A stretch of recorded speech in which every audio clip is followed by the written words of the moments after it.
Hello, everyone. Rob here, continuing with issue 5 of the Infinity Gauntlet. Great series of giant galactic drama and danger and intrigue, and what I think is still to this day the best big event series that Marvel Comics ever did. I don't think anything they've ever done has carried kind of the weight and importance of this thing. And it's a great series. Issue 5, we're going into this. In the last issue 4, the heroes of Earth attacked Thanos, and not a single thing went well. And it ended with the cosmic gods appearing to fight Thanos. Let's see how that goes in this issue. Starts with the Watcher telling us kind of the same old stuff, how he's there to observe and see how this might be the end of everything. Great splash page. Really love this. This issue, for the first time, it's Ron Lim exclusively on pencils. George Perez did the first 3 issues, and then issue 4 had Ron Lim and George Perez. This time, it's just Ron Lim. Of course, George Perez is an amazing artist, one of the best ever, but Ron Lim does an amazing job. Like, he does really, really good work. I don't think that the book loses anything by him taking over. And he does big, awesome, space-faring, energetic battles really well. We will see how that goes. But the gods, they stand before him.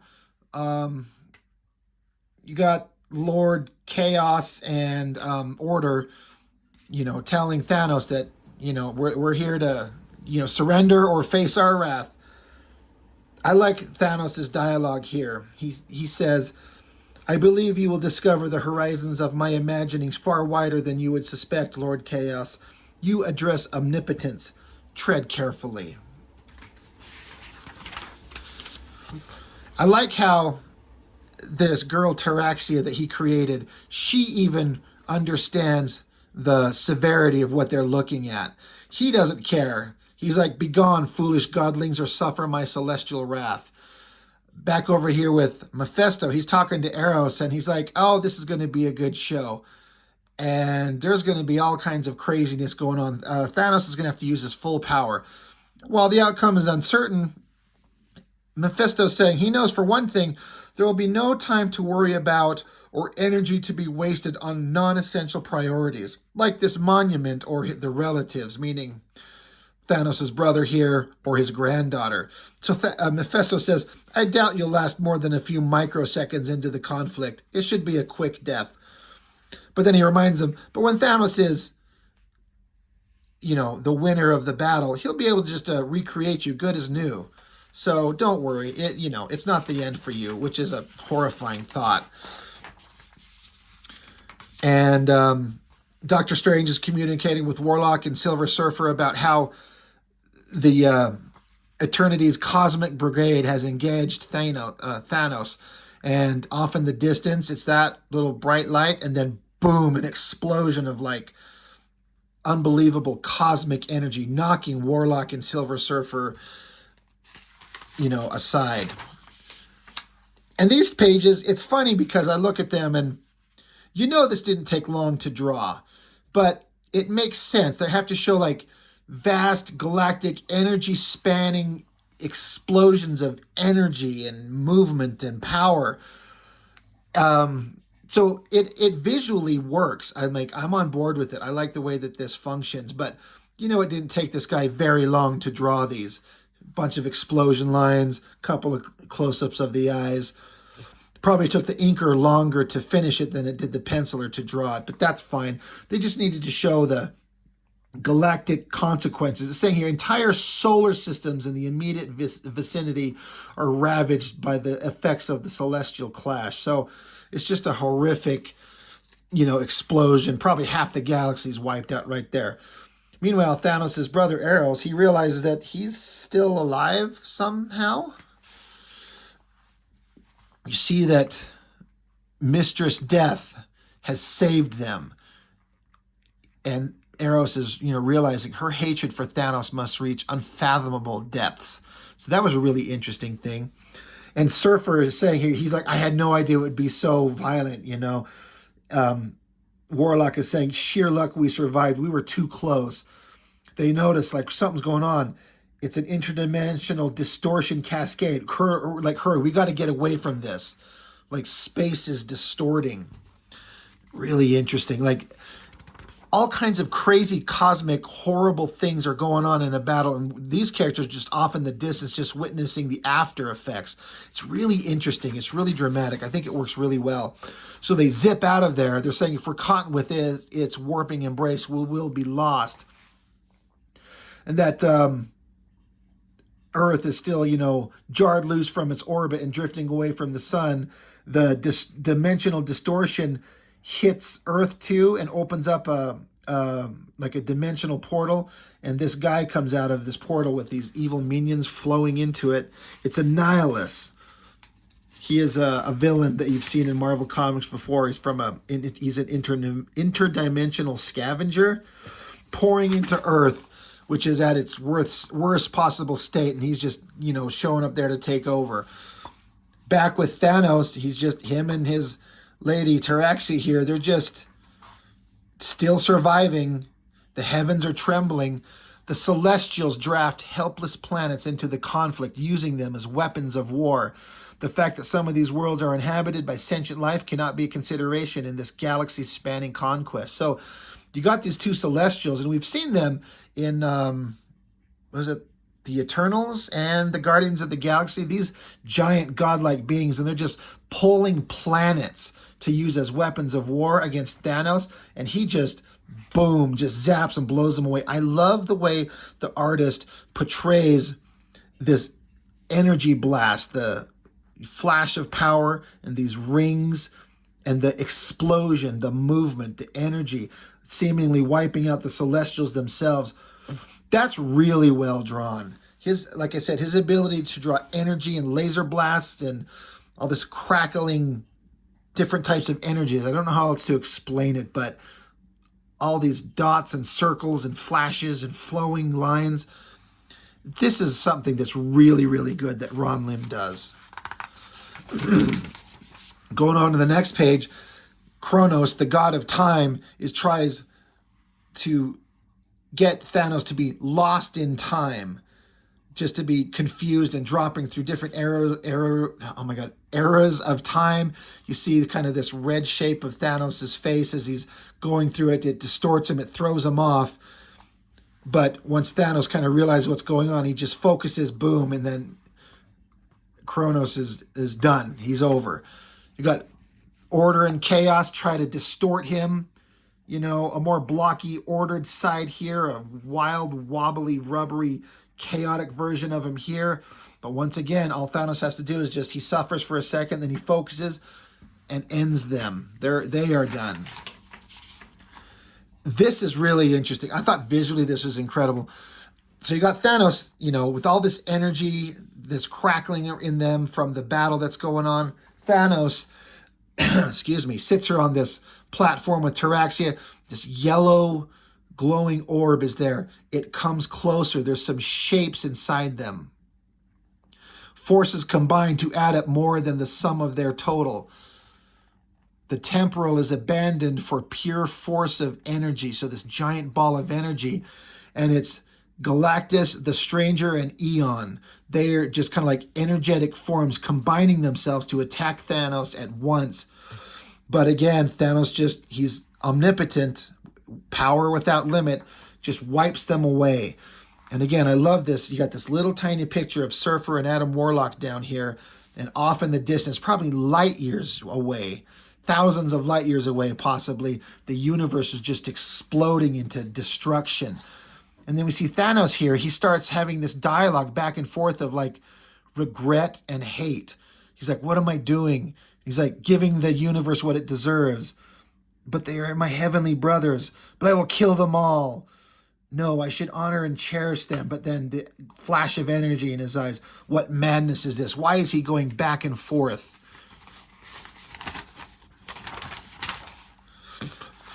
Conflicting emotions tearing me apart. This can only be the work of mistress love and sire hate. They were doing their best to manipulate him. Boom, blast them away. Suddenly, Thanos is enveloped in hellfire. Mephisto has joined in to fight Thanos himself. Come to relieve you of your burden of supremacy. Thanos is saying, a responsibility I'm not quite ready to relinquish, traitor. Grabs him by the throat. You reverted to type prematurely, devil. An error you will pay for dearly. I like this side view of the anger and the fear. Suddenly a blast of black energy. There's only one place that could be coming from. Mistress Death. She's standing there, her hand forward. She obviously blasted, separating Thanos and Mephisto as Mephisto just kind of floats away. With the look of sheer shock and disbelief. You betray me too? She's just got a stone cold look on her face. He puts his hand over his head. I offered you the universe. She just continues to look on. This just pisses Thanos off. Screams, no. The sky gods continue to attack. Apparently they weren't killed, but they reform themselves and attack in a final time. A bright flash of energy. It swirls. Thanos crackles with power. I love this shot. This image right here. That's great. And then Thanos reforms the shrine that he made to Mistress Death, but this time it's not images of her face, it's him. It's a shrine to himself. And the cosmic gods are imprisoned in this, like, you got these swirling ribbons of energy showing that they are contained. The most powerful beings in the universe, and he's defeated them. He is Thanos, he is supreme, and Surfer and Warlock see from a distance how the battle's continued, but it's not going well. They notice that there's a nearby planet that shattered. The Silver Surfer is saying, he's like, I know this planet, I visited it. We have to visit them. There might be survivors amidst the wreckage. We must search them out. And Warlock is saying, I would advise against it. And Surfer's like, I've had enough of your advice. I'm done. And Warlock's like, yeah, okay, if you say so. And the Surfer is shocked to see amidst the rubble of the planet, the inhabitants of it are just floating and dead. Warlock is reminding him, like, look, there's important things going on here. The entire fate of the universe is at risk. We can't worry about this right now. Back to Thanos, just a simple shot of his face. I have been expecting you. Now that his foot soldiers have fallen, proud eternity at last shows himself. Eternity, shouts to him, to reclaim that which is mine and myself, control of this reality. I love this big epic design, the half face, the weird like helmet designs, and his body is just made up of the universe itself. So Thanos, he's like, good, let's go, let's fight. Eternity is saying, let's see how good your grip is on the fabric of everything. Defend yourself. And again, another page that would have taken 10 minutes to draw. You got these little figures, Surfer hanging onto a surfboard, Warlock being blasted back, saying, surely this must be the end. And again, it's a very, very, very simple drawing, but compositionally it works. I like how it's offset. It's not dead center. It's off here in kind of the top corner, and it's swirling out. And the simple colors sell you onto the massive energy being exploded out. Can you imagine seeing this cosmic battle in the movies? Like, this would have been incredible. I don't know if people would have quite got it. And again, the story would have had to have been told very differently in the movies. It didn't quite go this way. But this would have been incredible to see. But visually, the comic here, it shows it perfectly. Great explosion. And, they're still just like shocked at what they see. What's going on? Who won? Who's the victor here? And Adam Warlock keeps talking in riddles, and he obviously knows something, but he's not giving up his knowledge to anyone yet. He's playing things close to the vest. They transport themselves back to Doctor Strange on Earth. Meanwhile, the energy is just violently erupting. Everything kind of swooshes back into a central location. The shrine is rebuilt, and you see Eternity himself imprisoned. And this is Eros thinking, he's like, all is lost. You see down here, Thanos is sitting in his throne, but he's kind of like slumped over and lifeless. Taraxia, Master, my lover, speak to me. He's not responding. You see Nebula, that rotting corpse, walking around. She's close to and observing this. But what has happened to Thanos? Where is he? Why is he not responding? Love this page. He is now being shown the way that eternity was, the half face and his body engulfing the entire universe. He has basically taken over the position of eternity himself and has become him. And the Watcher is explaining to us, Thanos has now thoroughly usurped eternity's rightful position as the center of all reality. And Thanos himself is saying, you know, like, your body, he's like, no longer needed. Magnificent Thanos has rid himself of the flesh and has shed all vulnerability. He is the universe. He is he is reality. He is everything. And it's saying here, as he did once before when he had possession of the cosmic cube, like he has attained all power, which is a story that I actually haven't read, but there's the cosmic cube is another all-powerful device that he possessed at one time. But he lost that, but now he has the Infinity Gauntlet, and then now he is the entire universe. He is everything. But you see, Nebula, she's just looking down. She's close to Thanos' body, a close-up on her face, some understanding, some realization. Deep within the withered Nebula, vengeance stirs. And as I said, when the first time we saw her in the first issue, her story would play out as the series comes to a close. You see these multiple tiered panels of Thanos' face and everyone looking up at him. Nebula, Thanos' like lifeless body, the gauntlet. Nebula gets closer. She reaches and grabs the gauntlet itself. A look of shock, and she pulls the glove off Thanos' body. And you see this great drawing of like the energy of him, of being eternity, rushing back down into his body as she puts the gauntlet on and reforms herself. Nebula has stepped away from the edge of oblivion. She has the gauntlet now. She has the power. Thanos is pissed, and she says to him, you know what I yearn for, Thanos? Revenge. He's just pointing at him, and they're gone. Everything has just changed. Thanos doesn't have it. Nebula does. Now, this Nebula is not the same girl, the same character in almost every way that you know from the movies. So who is this girl? What is her character? How does she react to these things?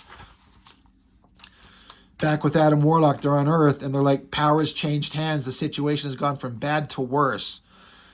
Thanos is now just floating in space somewhere. Taraxia, he's realizing that he never gave her the physical capability of surviving in deep space. She's dead. So he's floating. He's saying his body shall endure long after his spirit succumbs to this exile, an eternity of drifting helplessly in space, an infinity to mull on my sins and follies. But then suddenly he falls into a portal. He's teleported away. Where is he going? They've taken him back to Earth with Warlock and Doctor Strange. He's like, what am I doing here? And Surfer's pissed. He's like, I'm going to kill you. They start rumbling really quickly, but Doctor Strange separates them. Well, no, I'm sorry. He doesn't separate them. He summons some of the remaining living heroes to bring them in, to separate them and hold them down, to calm the situation down while they discuss the situation. Thanos is explaining, he's like, Nebula's in charge, in control of the gems, but her intellect is not up to godhood. Sudden omnipotence would be a crushing load for even the finest mind, but Nebula's scarred psyche, which is true to the character like you know in the movies, she's not mentally stable, and to be given the power of everything, who knows what she could do with a fleeting moment, a fleeting thought. She could end everything. Who knows what she could do? And you can see the kind of the fear on her face with her dealing with the reality of what she has now. So they're standing here, they're together, everyone's kind of calmed down. What are we going to do now? Warlock has vocalized to them a plan of what they're going to do. We haven't heard what it is, but he's like, everyone's agreed to what we're going to do? They're like, well, it's risky, but what else can we do? So they decide that they're going to go with his plan, but Thanos and Warlock need to talk. How Power off. There I go again with that stupid thing being on. So these two have a conversation where Warlock is telling Thanos, like, he knows that basically the conversation here is that Thanos is kind of, why do you have special insight into this? And Adam Warlock, he is part of the soul gem. And while he possessed it, he was able to access Thanos' inner heart. He's like, I know you as no other being in the universe does, better than you know yourself. He basically says that if you look back on your life, you have several times sought and achieved ultimate power and then lose it as soon as you've gained it. Because deep in your soul, you know you're not worthy. 3 times you have triumphed over incredible odds to gain the ends you desire, and 3 times you have subconsciously supplied the means to your own defeat, which is exactly what happened with Nebula and when he was in possession of eternity. He's like, you let her do that. You know that you're not worthy. And he's like, you need to admit this, who and what you are. And Thanos just kind of recoils and silently, without saying it, he agrees and he understands. He's like, I'll help you. But after that, no promises. Like, none expected. Anyway, we're ready. Let's go. They teleport themselves to go back to Nebula, who has the Infinity Gauntlet. She's sitting here kind of now talking about what she's going to do with the universe and what her plans are. But of course, everyone shows up. She knows that they're coming. They attack her instantly. Thor throws his hammer. Drax and Hulk are slamming into her, punching her. But as we know, when you have the Infinity Gauntlet, none of this matters. She just quickly locks them down. She has the stone ground come up and just hold them still. And she's like, and she's speaking to Arrow. She's like, look, that's done, but there are 3 who seek to challenge my might. And one of them is your brother Thanos, who he says come to reclaim my rightful property. And she says, with the help of your 2 little friends, you disappoint me. But she's addressing him and says, his 2 little friends. And Surfer says, 2 little friends? There's 4 of them. So what does that mean? Next, the final confrontation. So that's interesting. She says that she's referring to him and he has got 2 friends, but there's 4 people there. So what is missing? So anyway, that is the end of book 5. The cosmic battle I thought was illustrated incredibly well. Like the universe being wiped out and destroyed while all these characters try to stop him. And then I thought that the touch of having Thanos become eternity, become all reality, but leaving his body. And the only way that he can do that is to have the Infinity Gauntlet. He fails to pay attention to that little fact. When he becomes all reality, his body is left unattended for even a moment, and Nebula steps in and just rips the glove off him. And she's been there wandering around since issue 1. A great little surprise that I don't think I ever saw coming in the book. And then so when suddenly she has the gauntlet, everything changes. What the hell's going to happen? So great writing, great artwork, great storytelling. I thought this was fantastic. So now it's issue 6. What is going to happen next? How is this all going to wrap up? I think it ends pretty well. We'll have to see that in the next video. So that's all I've got for this one. Thank you for joining me once again, and I will see you next time.